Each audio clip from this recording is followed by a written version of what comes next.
Assalamualaikum warahmatullahi wabarakatuh. Alhamdulillahilladzi anzala rasulahu Muhammadan kafatan linnas wa anzala ma'ahul kitaba lifarriqa bihi bainal haqqi wal batil wa bainal ma'rufi wal munkar wa hadana ila siratin mustaqim. Asyhadu an la ilaha illallah wa asyhadu anna Muhammadan abduhu wa rasuluhu alladzi la nabiyya ba'dahu. Allahumma salli wa sallim wa barik wa tahannan wa taraffam ala abdika rasulika Muhammadin sallallahu alaihi wasallam.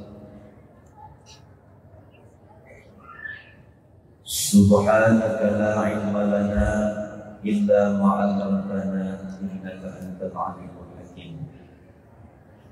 Jamaatul muslimin muslimat rahimakumullah, bersyukur kepada Allah dan mengucapkan alhamdulillahi rabbil alamin. Shalawat kepada baginda Rasul Muhammad sallallahu alaihi wasallam, dan mengucapkan Allahumma shalli ala sayyidina Muhammad wa ala ali sayyidina Muhammad. Jamaatul muslimin muslimat rahimakumullah, ada dua sifat yang sangat istimewa saudara yang Allah akan berikan kepada hamba yang istimewa juga. Dua sifat ini, yang pertama adalah sifat wara'. Sifat wara' ini saudara, dia sangat berhati-hati dengan hukum Allah. Saking hati-hatinya, yang sunnah dia wajibkan untuk dirinya itu. Ini bukan berarti merubah hukum, tetapi karena saking semangatnya beragama, ruhut tadayunnya tinggi, spirit of religiusnya luar biasa, yang sunnah seolah menjadi wajib untuk dirinya, yang makruh dia haramkan untuk dirinya sudah, dan yang mubah itu dikerjakan atau ditinggalkan tidak dapat pahala. Tapi bagi hamba yang punya sifat wara' ini, yang mubah dia olah menjadi ibadah. Tidur itu mubah. Tapi bagi hamba yang cerdas, hamba yang beriman, sebelum tidur dia berzikir, bersuci sebelum dia tidur, membaca doa kalau mau tidur, menghadap kiblat juga tidurnya, terus berzikir terus sampai dia tertidur. Maka selama dia tidur dicatat ibadah oleh Allah Jalla Jalla. Kemudian yang kedua, sifat istiqomah saudara. Istiqomah ini dia terus dan terus tanpa lelah, tanpa jenuh. Dia sudah bisa menikmati bagaimana beribadah kepada Allah, lazzatul ruhiyah, lezatnya beribadah kepada Allah, lezatnya beriman kepada Allah. Ini orang luar biasa. Dia akan sujud lama, dia akan begadang malam lama, dia senang dengan hal-hal kebaikan, ibadahnya luar biasa. Jamaatul muslimin muslimat rahimakumullah. Kemudian orang yang ingin mempertahankan sifat wara' dan istiqomah ini akan melakukan beberapa hal. Pertama, ibu bapak, dia akan banyak diam, as-suntu. Diam karena tazakkur, diam karena dia memikirkan apa yang Allah ciptakan di alam semesta ini, semua kejadian di alam semesta ini selalu menjadi bahan dasar tazakkur dan tafakur dia. Dia sadar banget apapun yang Allah gulirkan dalam kehidupan dunia ini tidak terlepas dari kehendak Allah Jalla Jalaluhu. Kita ibu bapak hanya tinggal nunggu. Semua sudah Allah gariskan, sudah Allah tuliskan di Lauhil Mahfuz ketika usia kita 4 bulan. Wa ma kana li nafsin an tamuta illa bi iznillah kitabun muajjal. Tidaklah seorang itu hidup, tidaklah seorang itu mati kecuali jadwal kematiannya sudah ditulis rapi oleh Allah Jalla Jalaluhu. Jadwal nasyabat Allah dirahasiakan. Masya Allah. Jemaahul muslimin rahimakumullah, orang yang cerdas ini, orang yang beriman ini, orang yang ingin bertemu dengan Allah dalam keadaan ridha ini, dia sadar betul bahwa hidup ini adalah ujian, al-haya al-fitnah. Hidup itu adalah ujian Allah. Selama kita hidup, selama itu kita akan diuji oleh Allah tanpa terkecuali. Mau tidak mau kita hidup dalam takdir Allah Jalla Jalaluhu. Suka tidak suka kita hidup dalam takdir Allah. Dan ujian Allah itu Bapak ternyata hanya 2. Ujian buruk dan ujian baik. Wa nabluukum bisyarri wal khairi fitnah wa ilaina turja'un. Dan kami uji, kata Allah, manusia itu dengan ujian buruk, kemudian ujian baik. Tapi kabar gembiranya, kita hamba yang beriman, hamba yang ingin bertemu dengan Allah dalam keadaan ridha, ketika diberi ujian baik, kita diperintahkan mengucapkan alhamdulillah. Lillah, kembali kepada Allah. Ketika ujian buruk datang, inna lillah riba. Kenapa hal ini terjadi dalam kehidupan orang yang beriman? Karena orang yang beriman itu tahu, faham, cerdas. Rabbil alamin 17 kali diucapkan, Pak. Rob dalam setiap sholat. Artinya Allah yang ngatur. Semua yang terjadi di kolom jagat raya ini Allah yang tentukan. Apakah pertemuan hari ini, saat ini adalah kebetulan? Tidak. Saat ini kita masih bisa bernafas, apakah kebetulan? Tidak. Ini semuanya sudah ditulis rapi oleh Allah di Lauhil Mahfuz. Tidak ada istilah kebetulan.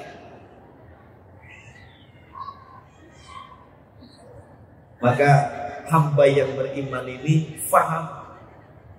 Ketika ujian buruk datang, dia tidak pernah cengeng, tidak pernah mendramatisir keadaan. Dia sadar betul apa yang terjadi. Inilah cara Allah untuk mendekatkan diri seorang hamba kepada Sang Khalik. Kita punya mau, tapi Allah punya bisa. Kita kadang berdoa itu maksa, padahal doa itu adalah wilayah kekuasaan Allah Jalla Jalaluhu. Maka sebagai hamba yang beriman, hidup adalah sebuah anugerah hadiah yang luar biasa. Kalaupun Allah masih memberikan kehidupan, berarti Allah masih memberi kesempatan kepada kita untuk beramal sebanyak mungkin. Dan ketika Allah mewafatkan seorang hamba, itu tandanya Allah memberhentikan amalan jelek seorang hamba. Maka hidup atau mati itu dua-duanya adalah kebaikan. Mati bukan akhir dari cerita kehidupan, tetapi mati adalah awal dari cerita kehidupan yang sebenarnya. Jemaahul muslimin rahimahullah, maka dunia ini adalah separuh surga bagi hamba yang beriman. Karena profesi kita apapun itu semuanya ada nilai ibadahnya imam. Qul ya qaumi malu ala syakilati, kata Allah. Muhammad, katakan, bekerjalah kalian sesuai dengan skill, keahlian, bakat, tanggung jawabnya masing-masing. Ada yang di kantor, ada yang jadi guru di sawah, di sekolah, di mana pun. Asal niatnya benar, kemudian sesuai dengan SOP, itqanul amal, kerja mesti akurat. Dan yang ketiga, ar-ridha wal qanaah, apapun yang Allah berikan dalam hasil kita menerima, karena itu adalah kehendak Allah. Allah akan beri apa yang kita butuhkan, itu bukan apa yang kita mau.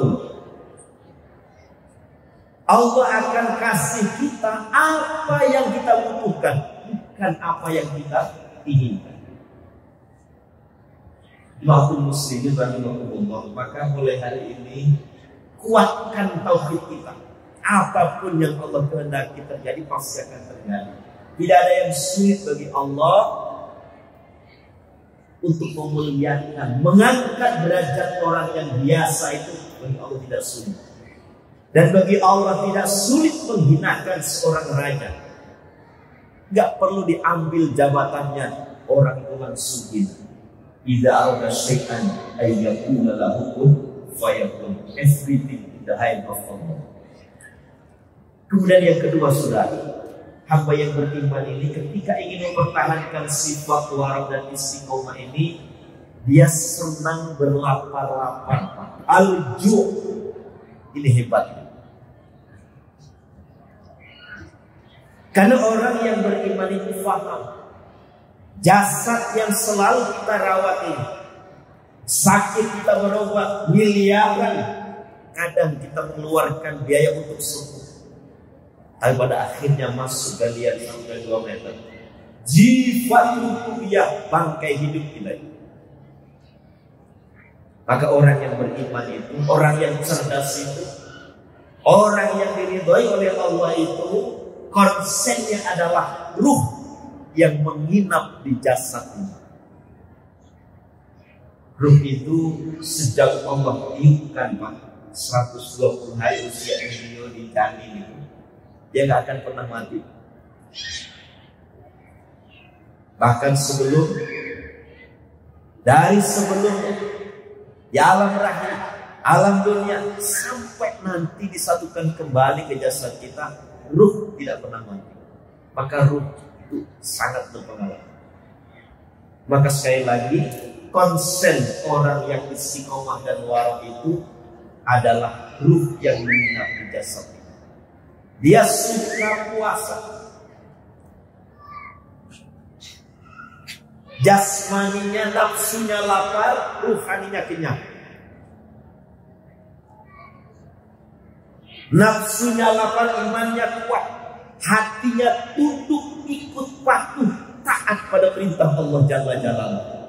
Maka dia sekali lagi senang dengan puasa, baik puasa sunnah ataupun puasa yang wajib. Yang terakhir, yang selalu dilakukan oleh orang yang punya sifat istiqomah dan warok adalah sayahil layal. Dia senang begadang malam,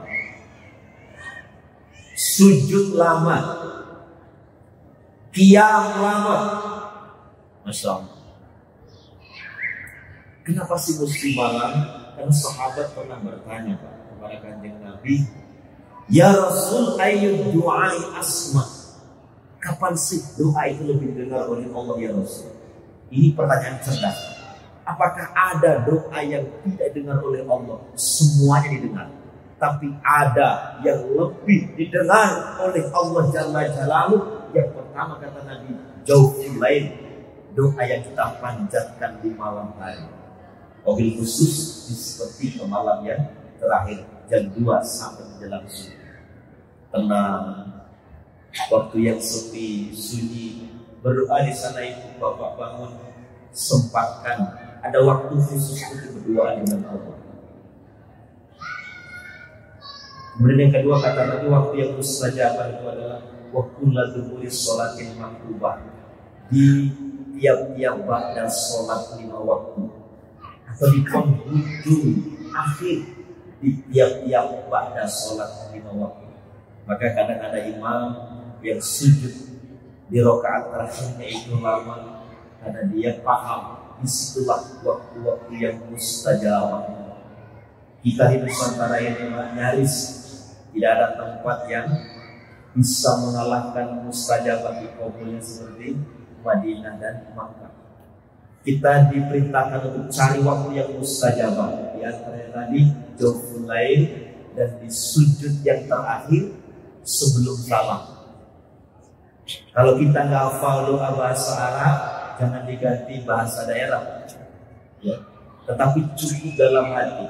Sebab kalau sujud setelah subhana rabbiyal a'la wa bihamdi 3 kali, kemudian kita berdoa dengan bahasa daerah, sholatnya batal. Maka kalau belum hafal doa bahasa Arabnya, ucapkan, sampaikan, panjatkan dalam hati sebanyak-banyaknya. Kita merengek-rengek kepada Allah, minta kepada Allah.